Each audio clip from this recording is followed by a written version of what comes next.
مولا حسین کی محبت کرنے والی بی بی شیری دنیا میں نہیں رہی. کہا آخری جملے اس کے یہ تھے، گھر بڑی آن شان سے اس لیے بنایا تھا کہ ایک بار مولا قدم رکھیں گے. اب انہوں نے قدم رکھ دیا تو اب جینے میں کوئی مزہ نہیں ہے، اب میری زندگی کی تمنا پوری ہو گئی ہے. اس کے بعد یہ قافلہ نکلا، کوفہ کی طرف جا رہا تھا، ابن زیاد تک پہنچنا تھا. حاکم بصرہ، حاکم کوفہ عبید اللہ بن زیاد کے پاس یہ قافلہ جانے سے پہلے کئی منزلوں پر رکا. دوسری رات آئی تھی. دوسری رات ایک گرجا گھر کے پاس ان کا قیام ہوا. وہ ایک عیسائی کا گرجا تھا، وہاں پر قیام ہوا. عیسائی نے دیکھا کہ بہت سارے کٹے ہوئے سر آئے. اس نے بھی اپنے چرچ میں رکنے کی اجازت دی. ہائے افسوس، عیسائی بھی رحم کھا رہے ہیں. کیسے وہ مسلمان تھے جو رسول اللہ کے گھر والوں پر رحم نہ کھا سکے. عیسائی نے رکنے کا وہاں پر رکنے کی اجازت دی. اس کے بعد کہا، رات کو اس نے کہا کہ یہ جو سروں پر، یہ جو نیزوں پر سر ہیں، کیا یہ ہمیں ایک رات کے لیے دو گے؟ لوگوں نے کہا لے لو لے لو، لیکن امانت کے ساتھ واپس کرنا کہ یہ ہمیں دمشق پہنچانا ہے. اس نے سر حسین کو لیا، دھول کو صاف کیا، اس لیے کہ اسے دور سے ہی اس چہرے میں کچھ چمک نظر آ رہی تھی. اس عیسائی راہب نے رات کے وقت دیکھا، ایک تخت پر رکھ کر کے سر حسین کا غور سے مطالعہ کرنے لگا اور اپنی پرانی کتابوں سے ملانے لگا. پرانی کتابیں پڑھتا تھا اور چہرہ دیکھتا تھا، بار بار دیکھتا تھا. پھر چیخ کر کے کہا، ہاں میں اپنے مقام کو پہنچ گیا، اس لیے کہ مقدس کتابوں میں لکھا ہوا ہے نبی کے آخری نبی کا نواسا ظلمن قتل کیا جائے گا اور اس راستے سے جائے گا، اور یہاں کی گرجا میں اگر رکے تو گرجا میں جو خدمت گزار ہے وہ اس کی خدمت کرے، مولا اسے جنت عطا کرے گا. وہ عیسائی راہب کہتا ہے وہ چہرے میں ساری علامتیں جو کتابوں میں لکھی یہی ہیں. وہ ایمان لے آیا، کلمہ طیبہ پڑھا، اسلام قبول کیا. رات میں اس کی دنیا بدل گئی. میرے عزیزو، اسی کو کہا جاتا ہے اسلام زندہ ہوتا ہے ہر کربلا کے بعد. حسین کے انتقال کے بعد بھی اسلام پھیل رہا، ایمان دوسروں کو بانٹ رہے ہیں.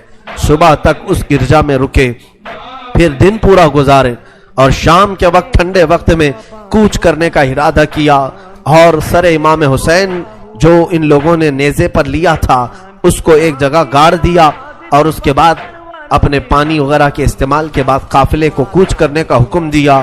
قافلہ آگے چلا، لیکن جو فوجی آتا سر حسین کو اٹھانے کے لیے نیزے پر، وہ تو ہلکا ہو چکا تھا لیکن وہ زمین میں ایسا گڑ چکا تھا کہ اٹھتا نہیں تھا، کسی سے ہل نہیں رہا تھا. بہت لوگوں نے کوشش کی. پھر آ کر کے انہی ظالم یزیدیوں نے بی بی زینب سے کہا، اے خاتون، یہ تمہارے بھائی کا سر زمین پر ایسا جمع ہوا ہے، ہٹتا نہیں ہے، آگے بڑھنا ہے ہمیں، یہ ہٹتا نہیں ہے. بی بی زینب نے غور سے دیکھا اور کہا، قافلے میں دیکھ لو سب ہیں یا نہیں، قافلے میں سب ہیں یا نہیں. دیکھا گیا تو بی بی سکینہ قافلے میں نہیں تھی، قافلے میں موجود نہیں تھی. بی بی زینب نے کہا، وہ میرا غیور بھائی ہے، اپنے خاندان والوں کو چھوڑ کر کہیں جاتا نہیں تھا، اپنی بچی کا غم ہوگا، آگے نہیں بڑھتا، تلاشو سکینہ کہاں ہے. لوگوں نے ڈھونڈنا شروع کیا. پہاڑ کی ایک چھوٹی سی چوٹی پر وہ بیٹھی ہیں اور ایک خاتون کی گود میں بیٹھی ہیں. کوئی ایک خاتون ہے، اسے سہلا رہی ہے، تھپکیاں دے رہی ہیں. بی بی سکینہ 9 سال کی عمر میں ایک بڑی معزز خاتون کی گود میں ہچکیاں لے لے کر رو رہی ہیں اور کچھ باتیں کر رہی ہیں. بی بی زینب نے دور سے دیکھا، خاندان کی کچھ عورتیں اور آئیں، پکارا، سکینہ جانے کا وقت ہو گیا، تم یہاں کیا کر رہی ہو. دوڑ کر کے جیسی سکینہ کے قریب آئے تو دیکھا نہ وہاں عورت تھی نہ کوئی خاتون تھی. سکینہ کو اٹھایا، کیا کر رہی تھی تم یہاں، کیسے آئی، کون عورت، کس سے بات کر رہی تھی. سکینہ نے کہا، میں جانتی نہیں تھی، یہاں حاجت کے لیے آئی تھی. اچانک ایک خاتون نمودار ہوئی، اس نے مجھے گود میں اٹھایا، بوسے دینا شروع کیا، میرا ماتھا چوما. میں نے پوچھا کہ تو کون ہے. اس نے کہا، اے بچی تو نہیں جانتی، میں تیری دادی فاطمہ الزہرا ہوں، میں فاطمہ الزہرا ہوں، رسول اللہ کی شہزادی ہوں. میں اپنی دادی کے گود میں سو گئی. بڑا نرم گود تھا، بڑی ان کی